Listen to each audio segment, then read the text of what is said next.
Hello everyone, my name is Eugene and this is Finance Talk. Today we will speak about family budgeting and how you can improve it in your current and future family life. This video will be divided into two parts. We will go through different methodologies and understand which problems affect the family budget. We will also look through different examples of good and bad budget templates and how you can use them in order to improve your situation. We will also look through different budgeting methods like zero-based budgeting, cash envelope system, and other classical methods. So you will understand what is the best for you. I will tell you about different tips which you need to consider before making the budget template for your family. We will look through the list of budgeting apps designed especially for families because this type is quite different from personal budgeting apps. And we will also talk about different tips and life hacks which can improve your budgeting process and make it easier. This video will be useful for young couples who want to create their first budget template and manage their finance more efficiently. It will be also useful for families who already have the budget and want to optimize their expenses,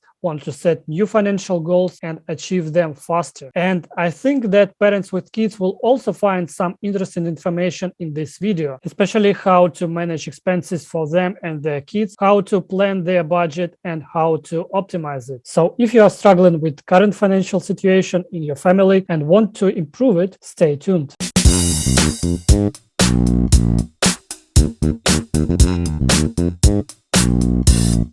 But before we start, I need to say that I'm not a legal financial advisor. I'm just a guy who have experience in finance, business, and investing. And all information and examples in this video are based on my personal experience and experience of my friends and family. If you need more professional advice, I would recommend you to go to legal financial advisor. Let's talk about different problems which couples struggle while budget their money. First is the difficulty of communication and negotiation. Usually there is a problem when the couple agrees upon several expenses or financial goals. They set a particular list of steps which they need to do. One of family members or one of the partners doesn't want to follow this checklist and he or she has something different in her or his mind. As a result, the system doesn't work and the budget planning eventually fails. Then it is spending more than the couple earn. The problem for that is the lack of financial education and understanding of how money works. As a result, it can lead to very unpleasant things like decreasing of credit score of the particular person, increasing their credit rates, and eventually it can lead to bankruptcy. Now let's look on different examples of family budgeting. I quite changed the numbers so you can understand the whole picture better. So in the first example, we have the young couple, approximately 20 to 24 years old. We have husband and wife with quite a different income. And as we can see, the husband and the wife have the income which is quite below the average. So as you can see on the third month here, the family has the baby. This situation is quite difficult because not only their income dropped significantly, but they have money only for paying the interest, not the total sum of the credit. So this is the classical scheme when you borrow money from one person in order to pay the debt to other person. The situation actually become even worse because they need to borrow more money from friends and family in order to sustain their living. And another negative habit which this particular family has is that they want to buy luxury things or things which they do not need. For example, they want to eat out more often, they want to travel to see something new, etc. And as we can see from financial perspective, this is not so good for their budget and it is crucial for them to start acting immediately. This situation can lead to the bankruptcy because the amount of debt they have is increasing. And the solution for that is either the husband has to increase his income and significantly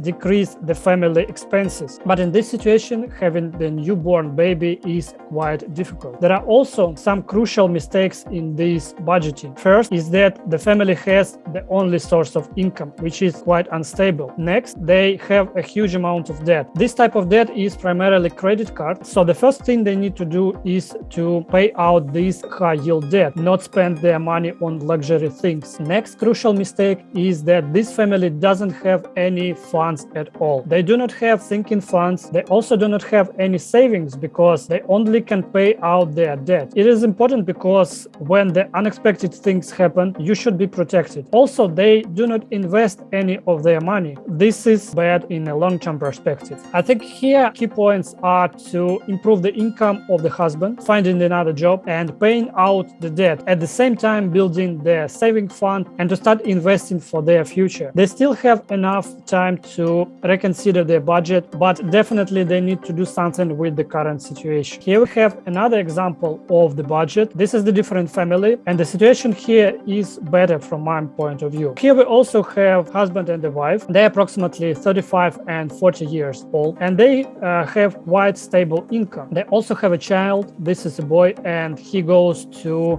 middle school. As we can see, they rent their apartment, and everything they earn, they spend at the end of the month. This is also not healthy situation because the family doesn't have any sinking funds. They do not have any investments. They do not have any savings, and this is not so good from long-term perspective as well. But it is definitely better than in our previous first example. I think key points here is to optimize their expenses because they spend everything that they earn. Second is to start building special funds, for example, for saving, for investing, sinking funds, etc. And maybe they have long-term goals, which they also should work on. Now let's look on the third example. We have husband and a wife. They approximately 32 years old. They have multiple sources of income and they improve their skills, and in the future they will earn more. Speaking about the expenses, they also rent their apartment and they have kids, but instead of not saving their money at all, they have several funds in their budget. They save a particular amount of money on savings account. They spend some money on investing. They have sinking funds and they save money for the vacation every year. I think that in this case, it is important to work on the increasing the incomes and decreasing the expenses, optimizing them as much as they possibly can, save and invest more money. But I eventually think that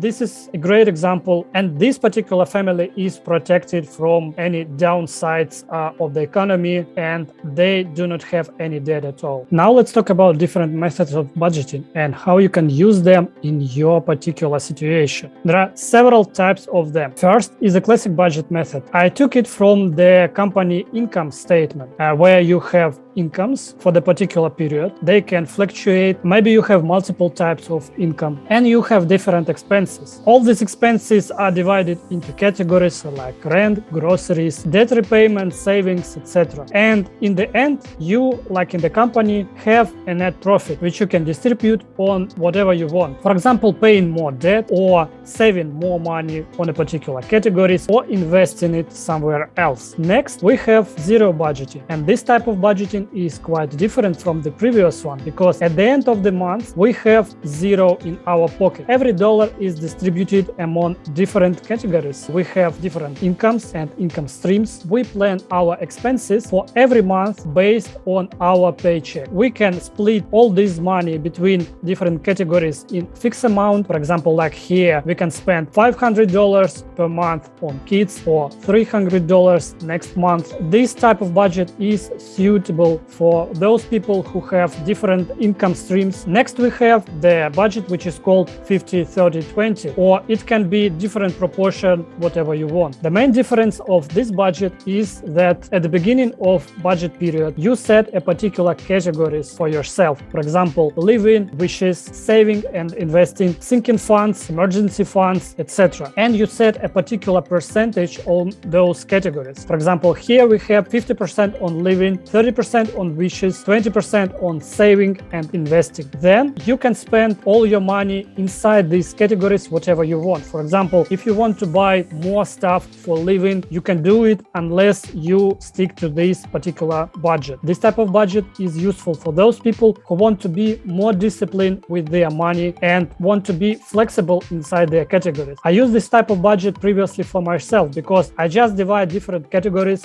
in which I want to spend all my money, and I didn't stick to one particular category. For example, if I wanted to more eat out or travel more, I just plan those expenses inside the category. Next, we have cash envelope system, and this is quite similar to previous budget method 50-30-20, but the main difference is that all cash planning and budgeting you do with real cash. This is not the money on your credit card or bank account. It's just cold hard cash inside your pocket. Every time you receive your paycheck, you cash out all of it, and you split it between different envelopes which you choose beforehand. These envelopes are particular categories, for example, rent, spending for kids, saving, etc. You can choose a particular percentage for every envelope, like in zero-based budgeting, or you can choose a particular fixed amount of money which you want to save, and after that you just take your cash and put inside those envelopes at the beginning of each month or at the day when you receive your paycheck. Now let's talk about things you need to consider before making the budget. These things are crucial because they help me not only save thousands of dollars, but also build the first capital for my businesses. Step number 0, make sure that your partner has the same values and financial aims for the life as you have, because it is very important. Without understanding this core principle, everything can go wrong. Then you need to understand how much money you and your partner earn every month, how many income sources you have, how much expenses you have, and what particular expenses you pay every month, and divide them into particular categories. You also need to know what are your financial aims for 5, 10, and 20 years, and these aims should be the same for the couple. You need to understand which budgeting system will you use. Will it be the zero budgeting method, the cash envelope system, or just the classical methods as I spoke before? You also need to consider in which proportion would you divide all your money. Would it be the percentage or would it be the fixed amount of money? Then, after making the budget, you need to compare it with the timelines. I mean that you have the understanding on what date you get your paycheck and on what date you pay all your expenses. It is important because you need to make sure that you do not have the cash gap, meaning that you need to pay the particular expense before the paycheck comes to you. In this case, you do not need to take the additional credit from your credit cards or the friends or family in order to pay your expenses beforehand. Next, you need to plan your incomes and expenses beforehand. Usually, it is better to have the particular budget template in which you have the actual and planned incomes and expenses. The best time for planning, I think, is 1 year. This will help you to understand your current financial situation and consider which steps you should take in order to achieve your financial long-term goals. Last but not least is to keep a discipline and do a systematic work. Remember, all this thing with finance has a long-term effect. You need to do little steps every day in order to achieve your big financial long-term goals. That's all for today, guys. Hope you enjoyed the video. If do, please leave a like and your thoughts about this topic in the comments below. In the second video here, I will tell you more about different budgeting apps for couples and families and their difference from personal budgeting apps. We will also look through different life hacks and pieces of advice for you of how to improve your budgeting process and make it easier. Bye.